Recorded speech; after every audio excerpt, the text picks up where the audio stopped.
Hi guys, எல்லாருக்கும் வணக்கம் guys. இந்த வீடியோவில் நம்ம என்ன பார்க்க போகிறோன்னா, இந்திய அணியை பார்த்தா உண்மையாக பயமாக இருக்குங்க. உலகில் தலை சிறந்த அணி என்ன கேட்டால் நான் இந்தியாவை சொல்லுவேன்.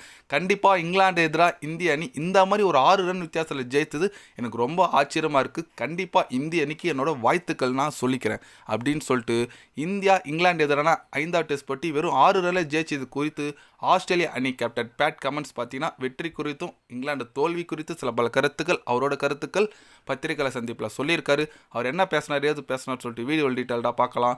அதுக்கு முன்னே நீங்கள் நம்ம சேனலுக்கு புதுசாக வந்திருந்தீங்கன்னா ஒரு சப்ஸ்கிரைப் மட்டும் பண்ணிட்டு வாங்க, வீடியோக்குள்ளே போகலாம். ஆமாங்க, அந்த வெற்றி குறித்து பேட் கமெண்ட்ஸ் என்ன சொன்னாருன்னு கேட்டிங்கன்னா, நான் எப்போவுமே சொல்லுவேங்க, இந்திய அணி ஒரு தலை சிறந்த அணி. அவங்க எந்த நாட்டில் வேணால் எந்த டீம் வேணும் அடிப்பாங்க, அந்தளவுக்கு ஒரு தகுதியான அணி.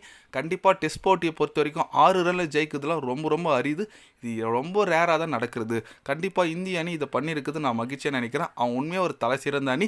இந்தியாவில் பொறுத்த வரைக்கும் நான் சிராஜ் ரொம்ப பாராட்டுவேன். அவர் ஒரு போராளி நான் சொல்லுவேன். அவர் விக்கெட் கிடைக்கலாம் கூட கடைசி வரைக்கும் போராடுவாங்க. அந்த போராட்டம் தான் அவருக்கு வெற்றி தேடித்தது நான் சொல்லுவேன். அவருக்கு என்னோடய வாழ்த்துக்கள். மொத்த இந்திய அணிக்கும் நான் வாழ்த்துக்கள் சொல்லிக்கிறேன். கண்டிப்பாக அவங்க எந்த நாட்டில் வேணால் எந்த டீம் அடிக்கிறதுக்கு தகுதியான அணி நான் மீண்டும் மீண்டும் சொல்லுவேன். அவங்கள நம்ம ஈஸியாக எப்போவுமே எடுத்துக்க முடியுது. என்னோட வாழ்த்துக்கள் இந்திய அணிக்கு அப்படின்னு சொல்லிட்டு பேட் கமெண்ட்ஸ் பார்த்தீங்கன்னா, தலைவன் இந்தியா பாராட்டி பேசியிருக்கான்னு சொல்லலாம். சிராஜும் சூப்பராக பேசியிருக்காரு. ஆமாங்க, சிராஜ் சொன்ன மாதிரி ஒரு போராளி தான்.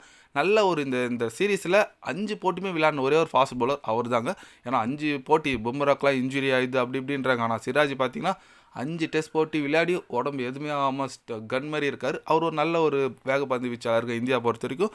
மொத்த ஃபுல் டீம் எஃபெக்ட்டுங்க. ஜடேஜாவோட ஆல்ரவுண்டிங் பெர்ஃபார்மன்ஸாக இருக்கட்டும், வாஷிங்டன் சுந்தர், அப்புறம் கில்லோட பேட்டிங், கேஎல் ராகுல், ரிஷப் பண்ட் எல்லாருமே அவங்களோட பங்களிப்பு செம்மையாக கொடுத்தாங்க. அதுக்கு கிடைச்ச ஒரு பலன் தான் சொல்லாங்க. மேட்ச் என்ன தான் சீரீஸ் ட்ரா ஆகியிருந்தாலும் இந்த எப்படி சொல்லுது, இங்கிலாந்தில் போய்ட்டு ஒரு Young Star new captain Shubman kill இந்த மாதிரி பண்ணியிருக்கிறது ரொம்ப மகிழ்ச்சியாக இருக்குங்க. கண்டிப்பாக நம்ம இந்திய அணிக்கு வாழ்த்துக்கள் சொல்லிடலாம். என்ன ஒன்று, பும்ரா இருந்து ஒரு போட்டி கூட ஜெயிக்கலை, ட்ரா தான் பண்ணோம். அதுதான் கொஞ்சம் வருத்தம். ஓகே, இருந்தாலும் பரவாயில்லைங்க, அவர் சாம்பியன் பவுலர், அதில் எந்த விதமான சந்தேகம் இல்லை. அடுத்த டெஸ்ட் போட்டியில் இந்திய அணி கண்டிப்பாக கவனத்தை செலுத்தணுங்க. ஏன்னா டெஸ்ட் சாம்பியன்ஷிப் ஃபைனல் போகிறதுக்கு ஒவ்வொரு போட்டியும் முக்கியம். இது வரைக்கும் அது நம்ம 5 விளையாடி இருக்கோம், 2 தோற்றுருக்கோம், 2 ஜெயிச்சிருக்கோம், 1 ட்ரா இருக்குது. இதுக்கு வர போட்டி அடுத்தடுத்த போட்டி வெற்றி பெற்றால் மட்டும்தான் இந்திய அணி டாப் 2ல் முடிஞ்சு டெஸ்ட் சாம்பியன்ஷிப் ஃபைனலுக்கு போக முடியும். அது நம்ம பொறுத்து வந்து பார்க்கலாங்க என்ன மாதிரி ஒரு முடிவுகள் வருது. மேலும் மேலும் இந்திய அணியுடைய வெற்றி பயணம் தொடருதான்னு சொல்லிட்டு நம்ம பொறுத்து வந்து பார்க்கணுங்க. நீங்கள் சொல்லுங்கள், பேட் கமெண்ட்ஸ் பேசுறது குறித்து உங்களோட கருத்துக்கள் என்ன, இந்தியா வெற்றி குறித்து உங்களோட கருத்துக்கள் என்ன, மறக்காமல் கமெண்டில் கொஞ்சம் சொல்லுங்கள். இது போன்ற தினசரி நியூஸை தெரிஞ்சுக்கணுன்னா சேனலை சப்ஸ்கிரைப் லைக் ஒன்று பண்ணிக்கிங்க. கண்டிப்பாக கிரிக்கெட் பற்றி day by day channel update வரும். மறக்காமல் சப்ஸ்கிரைப் மட்டும் கொஞ்சம் பண்ணி வச்சுக்கோங்க. நன்றி, வணக்கம்.